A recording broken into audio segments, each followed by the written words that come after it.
Good morning दोस्तों, जय हिंद, जय संविधान। और देखो आज हम लेकर आए प्रतिस्थापन विधि। अपनी प्रश्नावली है 3.3, उसमें प्रतिस्थापन विधि से पूरा हल है। देखो प्रतिस्थापन विधि कोई ऐसे कठिन नहीं है, मेरे अकॉर्डिंग कोई सी भी विधि कठिन नहीं है। अगर आप सही से करते हो तो बहुत अच्छे तरीके से अगर आप समझ चुके हो ना। मैं ऐसे कह रहा हूँ, आपको रटना नहीं है, उसके आधार को समझो कहना क्या चाहती है एक विधि। हर विधि आपसे कुछ ना कुछ कहती है, जैसे इसमें नाम में है ना प्रतिस्थापन। आपको चलो मैं लेकर चलता हूँ हिस्ट्री में थोड़ा सा। आपने सुना होगा जैसे राजस्थान का स्थापना दिवस या फिर कोई ऐसी वस्तु जिसको आप स्थापित करते हो। स्थापित क्या होता है, एक तरीके से वहां पर बनाने की नींव डालना। तो यहाँ पर भी देखो आपको करना क्या है, स्थापित करना है, मान स्थापित करना है। किसके, या तो x का करना है या y का करना है। तो इन्हीं का मान है स्थापित करना है। वो कैसे करोगे, आपको समीकरण दो दिए जाएंगे। ये तो क्या अलग कंडीशन दे रखी है, इससे हमें अभी तक कुछ लेना देना नहीं है। केवल दो समीकरण मिलेंगे क्योंकि दो चर वाले हैं भाई, दो चरों का मान निकालना है तो दो समीकरण चाहिए ना। ठीक है, किसी एक समीकरण से आपको देखो स्टेप फॉलो करनी है कि किसी एक समीकरण से मान के चलो मैं एक समीकरण ले लेता हूँ पहला ही। इससे मैं x या y का मान निकालता हूँ। तो देखो 2x बराबर 11, ये 3y इधर से इधर जाएगा तो माइनस के 3y।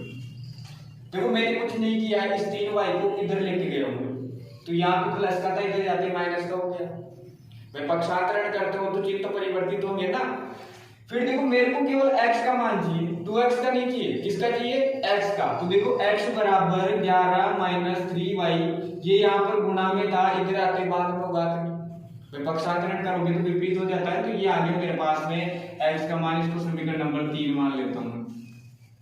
जो x का मान है उसको समीकरण नंबर 3 मानो। अब आप लिखोगे क्या कि x का मान समीकरण 2 में रखने पर। कौन से समीकरण में, समीकरण 2 में। देखो जिससे आप मान निकालते हो ना x का, उसमें वापस मत रखना, फिर मतलब ही क्या निकलेगा। आपको मान उसमें रखना है जिसमें मान हमने निकाला नहीं है, जिससे कुछ भी। तो आप इसमें समीकरण 2 में रखोगे में प्रतिस्थापित। प्रतिस्थापित का मतलब होता है वहां से x को हटाओ, इसको हटाओ और ये रख दो उसकी जगह पे जिसका मान है वो। ठीक है, मैं रख रहा हूं देखो 2 गुना, ये था ना समीकरण, 2 गुना x की जगह पे ये रखना है जो मैं इस वॉल्यूम में रख रहा हूं मान। तो देखो मैं रखता हूं, क्या रखूंगा, 11 माइनस 3y बटे में कितना 2 माइनस 4y बराबर माइनस के 24। सही से पढ़िए एक बार, 2x, इस गोले को x पढ़ना है, 2x माइनस 4y बराबर माइनस 24। यही क्या, 2x माइनस 4y बराबर माइनस के 24। अब इसको मैं हल करूंगा तो 2 से 2 कट जाएगा ना एक बार में। अब 1 से गुणा होगा तो 11 माइनस 3y ही आएगा, और यहाँ पे माइनस के 4y बराबर कितना, माइनस के 24। कुछ नहीं किया मैंने, इससे कट रहा है। अगर नहीं कटता तो गुणा कर देते अंदर, सीधी सी बात है। और इसके अलावा कुछ करना ही नहीं है, गणितीय क्रिया है।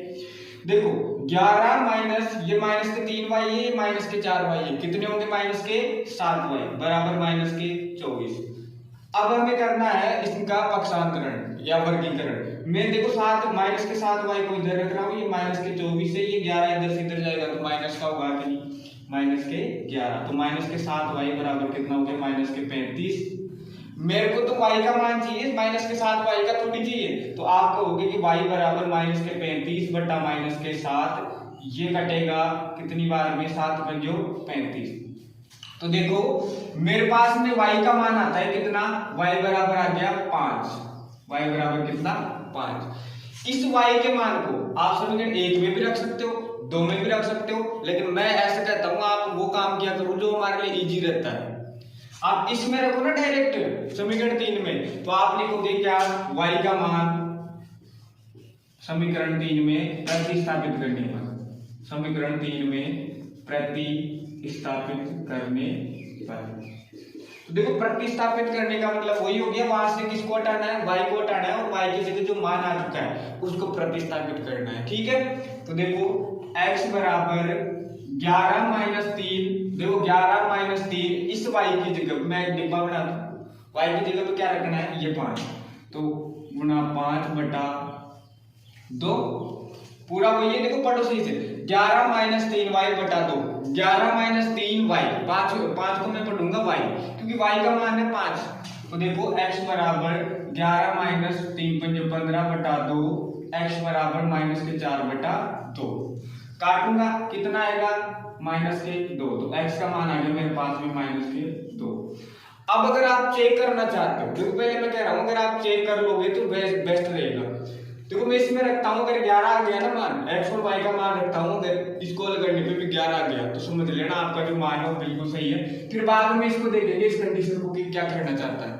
तो देखो मैं इसको चेक कर रहा हूं, मैं यहाँ पे जांच लिख सकता हूँ, जांच। देखो जांच कैसे करोगे, 2x + 3y बराबर कितना था 11। मेरे पास में x का मान है 2 गुना -2, ये -2 आ गया ना x का मान, प्लस 3 गुना 5 ये y का आ गया, बराबर 11 आ जाना चाहिए। तो देखो करता हूं -4 + 3 × 5 15 बराबर 11। यहाँ पर देखो माइनस के तो 4 और प्लस के 15 है, तो कितने बचेंगे प्लस के 11 बराबर 11। तो ये LHS बराबर RHS हो गया, इसका मतलब ये बिल्कुल सही है। अब देखो ये कुछ कंडीशन कह रहा था, ये तो जांच आपको वहां पे करनी नहीं है, वैसे रफ में आप कर सकते हो, करके आ जाओगे तो भी गलत नहीं बताएगा एग्जामिनर, दिक्कत मत लो, आप कर देते हो अच्छी बात है। हमें कंडीशन ये दे रखा है कि y बराबर mx + 3 है, तो m का मान बताओ, किसका मान बताना है, m का मान बताना है कि m क्या है। तो देखो m का मान हम बताएंगे, कैसे बताएंगे, मैं यहाँ पर रख रहा हूँ, जैसे इस तरह रख देता हूँ, ठीक है, कि y बराबर मेरे को दे रखा है mx + 3, y का मान मेरे पास कितना है 5, तो y की जगह पे रखोगे आप 5 बराबर, m का मान हमें नहीं पता है, m का मान ही तो पूछ रहा है, तो आप क्या करोगे कि m को तो ऐसे कैसे रहने दोगे और इसको गुणा कर दोगे -2 से, क्योंकि x का मान कितना है -2 है, और ये प्लस के 3। तो देखो 5 बराबर -2 m + के 3।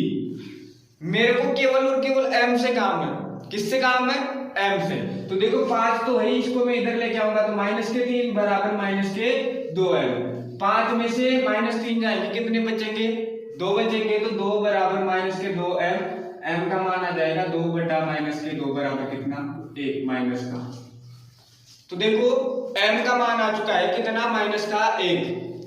अब देखो ये विधि कोई कठिन नहीं है, एक बार वापस से हम देख लेते हैं कैसे हमने क्या किया, थोड़ा समझना। आपको प्रतिस्थापन विधि में 2 समीकरण या तो दिए जाएंगे, या फिर हो सकता है कुछ क्वेश्चन ऐसे होते हैं जिनमें समीकरण आप ही बनाओ, आते हैं ना, जैसे सोनू की आयु इतनी है, आपदाब की आयु इतनी है, जैसे हमने पिछले वीडियो में किया था, तो वैसे हो सकता है।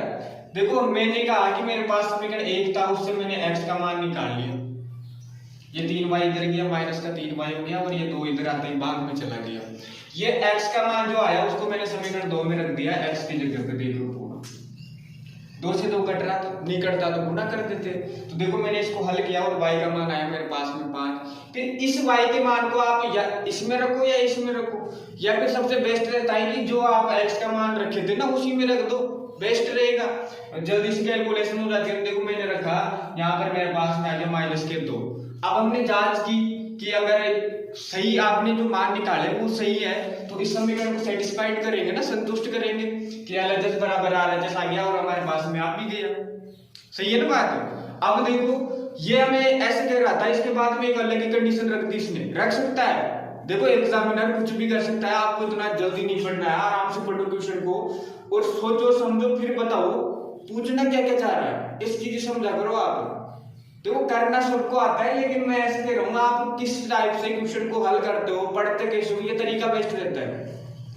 y बराबर mx + 3, मतलब ये अपने को कंडीशन दे दिया, इसमें y और x का मान तो हम पहले ही निकाल चुके हैं, हमें m का मान निकालना था, तो हमने इसमें जैसे y और x का मान रखा तो समीकरण ये आ गया।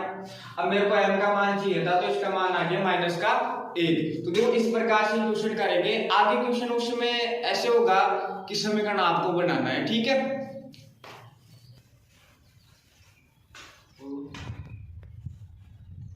हाँ देखिए आगे क्वेश्चन इस प्रकार से है, मैंने कहा था ना कि कुछ क्वेश्चन ऐसे भी आएंगे जिसमें समीकरण आपको बनाने हो सकता है। देखो कई सारे हम सब्जी ऐसे लेकर आते हैं जिसमें क्या होता है डायरेक्ट बस बनाने का काम होता है, लेकिन बहुत सारे सब्जी ऐसे आते हैं जिनको पहले कुछ क्लीन करना पड़ता है, फिर बाद में हम उसको बनाते हैं, ठीक है। तो देखिए इसमें आपको सबसे पहले समीकरण भी बनाने हैं, समीकरण बनाओगे तभी तो विधि कर पाओगे ना। अब बहुत सारों को विधि आ जाती है लेकिन समीकरण बनाने में रह जाते हैं पीछे, फिर क्या मतलब है भाई, जिसको समीकरण बनाना ही नहीं आता है वो विधि सीख के क्या कर लेगा, मेरे को ये बताओ। तो विधि से ज्यादा इंपॉर्टेंट रहता है समीकरण बनाना सीखना। देखो क्वेश्चन सही से पढ़ना है, बार बार कहता हूँ, ऐसी गणित तो यही कहती है बार बार, आप आराम से पढ़ो और समझ के पढ़ो। देखो दो संख्याओं का अंतर 26 है, दो संख्याएं दोनों का अंतर मतलब जैसे मैं आपसे कहूँ दो बहन भाइयों की आयु का अंतर इतना है, तो मतलब उसमें से घटाया है किसी ने, ठीक है। तथा एक संख्या दूसरी संख्या की 3 गुनी है, बाद में देखेंगे इसको। पहले मैंने केवल इतना पढ़ा है कि दो संख्याओं का अंतर 26 है। नहीं पता है मेरे को कुछ नहीं पता है कि संख्याएं कौन सी, हमें कुछ पता ही नहीं है कि संख्याएं कौन सी। आप ऐसे बैठ मत जाना कि इनका भी अंतर 26 होता है, इनका भी होता है, नहीं करना है ऐसा काम। आपको केवल ये मानना है कि माना हल लिख देता हूं एक बार। माना पहली संख्या क्या है, पहली संख्या बराबर x मान लेता हूं, ठीक है। और दूसरी संख्या आप छोटी बड़ी संख्या भी मान सकते हो, इसमें कोई दिक्कत नहीं है, मैं ऐसे मान लेता हूं दूसरी संख्या बराबर y है। हमें ये कह रहा है कि दो संख्याओं का अंतर कितना दे रखा है भाई, अंतर दिया है 26 है। अब अंतर का मतलब क्या है, शायद ये बड़ी होगी ये छोटी होगी तभी अंतर है ना भाई। जैसे ऐसे रहता है कि अंतर 0 है, इसका मतलब ये बराबर है, लेकिन हमें ये कह रहा है कि अंतर इसका कितना है 26 है, तो मैं ऐसे कह दूं कि x बड़ी है और y छोटी है और इन दोनों का अंतर कितना है 26। देखो हमने अपनी तरफ से कुछ नहीं किया, हमें रिक्वायरमेंट लगी कि दोनों संख्याओं को मानना पड़ेगा, तो मान लिया हमने। और अंतर 26 दे रखा था तो ये लिख दिया हमने, इसको समीकरण नंबर 1 नाम दिया। देखो दूसरी शर्त क्या कह रहा है हमें, दूसरी शर्त में हमें ये कह रहा है कि पहली संख्या दूसरी संख्या की क्या है, एक संख्या दूसरी संख्या की 3 गुनी है। समझना, पहली संख्या दूसरी संख्या की 3 गुनी है, इसका मतलब मैं ऐसे कह रहा हूँ, इसको मैं ऐसे रख सकता हूँ कि पहली संख्या और कौन सी संख्या, दूसरी संख्या, सॉरी दूसरी संख्या। समझना मैं तो पहली संख्या क्या माना हूं x, दूसरी क्या माना हूं y।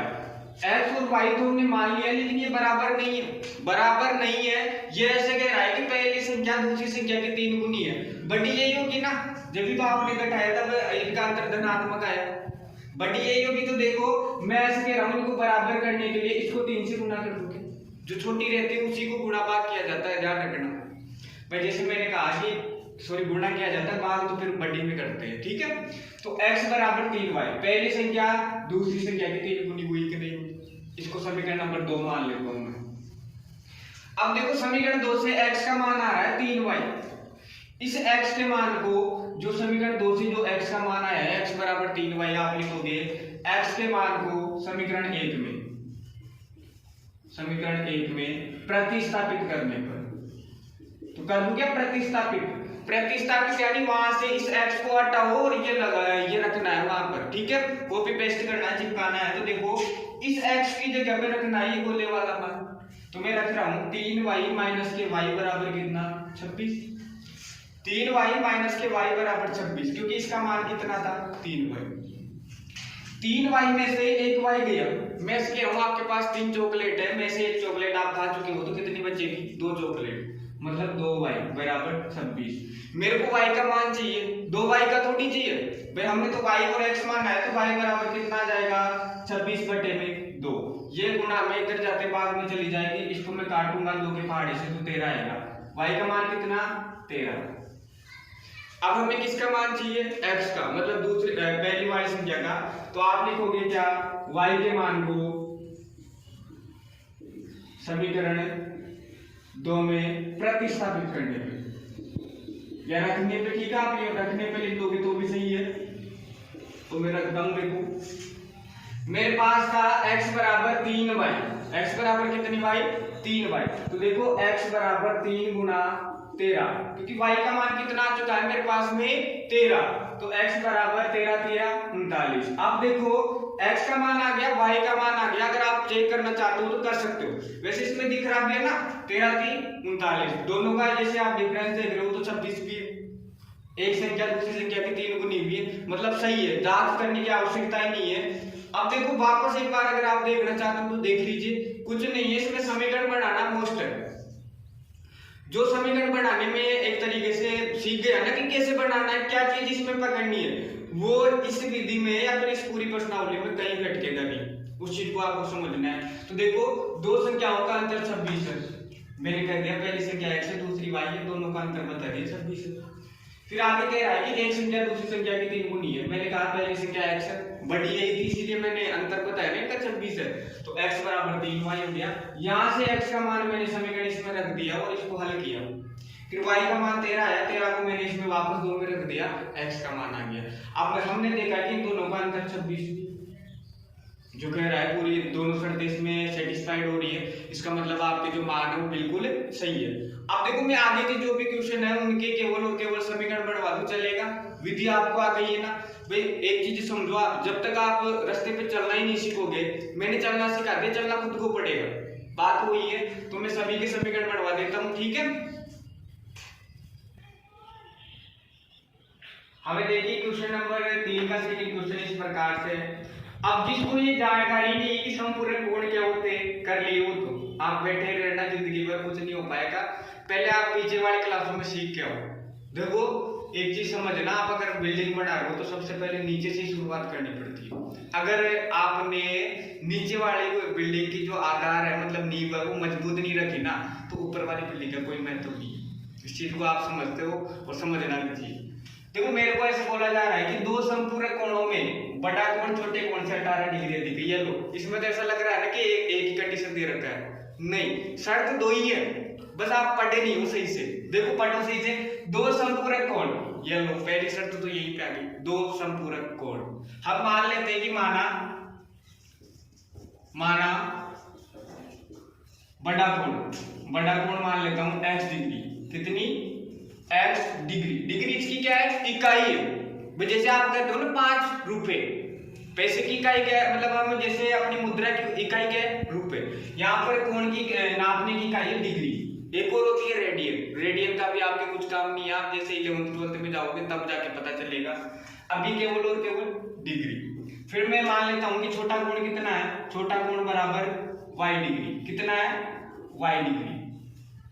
अब ये दोनों संपूरक है, संपूरक कोण कब होते हैं, जैसे देखो आप बच्चों से पूछते हो सर, ऐसे कहते हैं कि सर जिन दो कोणों का योग कितना होता है 180 डिग्री, उन्हें क्या कहते हैं, संपूरक। देखो भाई संपूरक का मतलब ऐसे होता है, समझना थोड़ा सा, ये कोण है, समझना ये कोण है, इसमें ऐसा क्या मिलाऊं कि ये पूरा कोण प्राप्त हो जाए मेरे को, सरल कोण। तो देखो ये और ये कोण दोनों आपस में क्या हो जाएंगे, संपूरक कोण। जिन दो कोणों का योग कितना हुआ 180, तो देखो संपूरक है, संपूरक कोणों का योग कितना होता है 180 होता है कि नहीं। तो मैं ऐसे कह दूंगा कि नहीं कि x degree plus y degree बराबर कितना, x degree plus y degree बराबर कितना 180, समीकरण नंबर 1। फिर आगे देखिए मेरे पास में क्या है, दूसरी शर्त हमें ये दे रहा है कि छोटा कोण बड़ा कोण छोटे कोण से 18 डिग्री अधिक है। तो मैं ऐसे कह दूंगा x degree minus y degree बराबर कितना 18। भाई इन दोनों का अंतर ही तो दे रखा है ना। मैं ऐसे कहूंगा आपका जो बड़ा भाई है वो आपसे 3 वर्ष छोटा है, मतलब आप दोनों का अंतर ही तो ये देखो x degree minus y degree बराबर कितना 18, इसको समीकरण नंबर 2 मान ले। हाँ दोस्तों देखो अपना अगला क्वेश्चन इस प्रकार से है, और देखो ध्यान रखना, मैं ऐसे कह रहा हूँ कि अगर मेहनत नहीं करोगे ना कुछ नहीं कर पाओगे। देखो अभी आपके जो पेरेंट्स हैं उनको जो दुनिया वाले वो गलत समझते हैं। गलत का मतलब ऐसे है कि ऐसे कहते हैं बहुत सारे मजाक में कि पढ़ लिया आपके बच्चे तो ऐसे वगैरह। अगर आपको अपने आप को साबित करना है तो देखो रिजल्ट बढ़िया लेकर आओ। मैं कह रहा हूँ ना, एक बार तो आपके जो पिताजी है उनको ऐसे गर्व होगा, ऐसे नहीं रहेगा कि जैसे मैं बिना फालतू में आपके ऊपर पैसे लगाए वगैरह, कुछ भी अफसोस नहीं होगा अगर आप रिजल्ट अच्छा लेकर आते हो। अगर मान के चलो आप रिजल्ट अच्छा नहीं लाते हो तो भाई साहब अफसोस क्या, जिंदगी भर आपको शराब से और ग्रसित होना पड़ेगा। आप एक चीज खुद देखना, जब हम मेहनत करते हैं और पैसे खो जाते हैं, या फिर बिना मेहनत भी पड़े तो भी तो मेहनत करेगी, लेकिन अपने पैसे खो जाते हैं तो कितना बुरा लगता है। तो आप पैसे खोने का तो काम कर रहे हो उनका। तो बस यही कहता हूँ कि आपको एक बार मतलब सत्यापित करना, खुद को प्रूव करना है कि हम कर सकते हैं, ठीक है। तो देखो अगला क्वेश्चन है कि एक क्रिकेट टीम के कोच ने 7 बल्ले तथा 6 गेंदें 3800 रुपए में खरीदी। आगे देखो कुछ दिन बाद फिर जाता है 3 बल्ले और 5 गेंदें खरीदता है 1750 रुपए। कोई बात नहीं, देखो 2 कंडीशन दे रखा है आपको। इसमें देखो खरीद क्या कह रहा है, एक तो बल्ले खरीद रहा है और एक गेंदे, दोनों में ये काम हो रहा है। तो आप मान लीजिए हमें नहीं पता है, देखो माना एक बल्ले का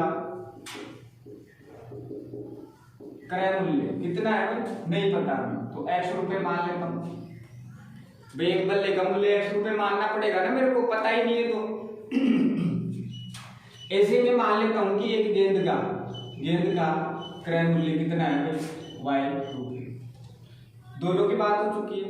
अब मेरे को ये बताओ कि पहली शर्त क्या कह रहा है, वो पहली शर्त में आपको कह क्या रहा है, तो मैं देखो पहली शर्त लिख रहा हूं कि 7 बल्ले और 6 गेंदे 3800 रुपए में खरीद रहा है। तो ये लीजिए 7 बल्ले प्लस 6 गेंदे खरीद कर कितने रुपए दे के आ रहा है, 3800 रुपए।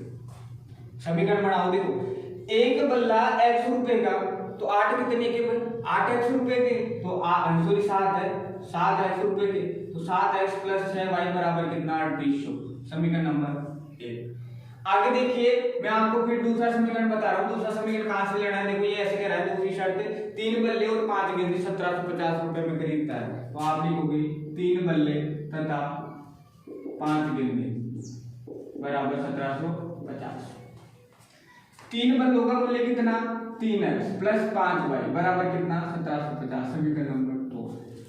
दोनों समीकरण देखो मिल चुके हैं, आपको बताना है प्रत्येक बल्ले और प्रत्येक गेंद का मूल्य। चलो मैं आज आपको ये होमवर्क देके जा रहा हूँ। देखो जिसमें पढ़ने के प्रति लगाव है, अपने पेरेंट्स की इज्जत को आप बरकरार रखना चाहते हो, ऐसा चाहते हो कि अपने पेरेंट्स अपनी वजह से खुश रहे, देखो खुश उनको केवल इसी तरीके से आप रख सकते हो, पढ़ाई में अव्वल रहो आप। इसके अलावा उनको न तो धन चाहिए, कुछ नहीं चाहिए, आप केवल और केवल पढ़ाई में सही रहो, अपने पेरेंट्स को ऐसे राजी। देखिए समीकरण मैंने आपको बनाई दी, अब आप इसको हल करके लेके आओगे। अगर कोई सा क्वेश्चन ऐसा जो आपको नहीं आता है तो कमेंट कीजिए, मैं आपको बताऊंगा, ठीक है।